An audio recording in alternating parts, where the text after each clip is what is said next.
ભારતીય સિનેમાની સુપ્રસિદ્ધ અભિનેત્રી શ્રીમતી શબાના આઝમીએ કચ્છના નિરોણા ગામમાં સ્થિત પદ્મશ્રી પુરસ્કાર વિજેતા રોગાન આર્ટિસ્ટ શ્રી અબ્દુલ ગફુરભાઈ ખત્રીના ઘરે મુલાકાત લીધી હતી।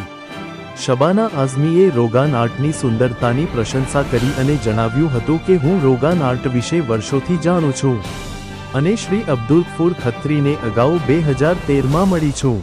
શ્રી ગફુરભાઈ ખત્રીએ તેમના સંઘર્ષો અને કેવી રીતે તેમણે 1984માં મૃત્યુ પામતી કારીગરીને નવી દિશા આપી અને તેને કલામાં ફેરવી તે વિશે સમજાવ્યું હતું। રોગાન આર્ટ 400 વર્ષ જૂની કચ્છની પરંપરાગત કળા છે, જે એરંડાના તેલમાંથી બનાવેલા રંગોનો ઉપયોગ કરીને હાથથી કાપડ પર નાજુક ડિઝાઇન બનાવવામાં આવે છે।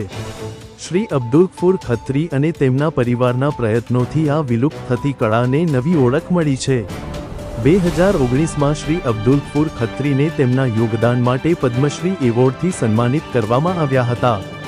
શબાના આઝમીની આ મુલાકાત રોગાન આર્ટ અને કચ્છની સમૃદ્ધ હસ્તકળા પરંપરાને પ્રોત્સાહન આપશે અને વધુ લોકોમાં આ કળા પ્રત્યે જાગૃતિ લાવશે।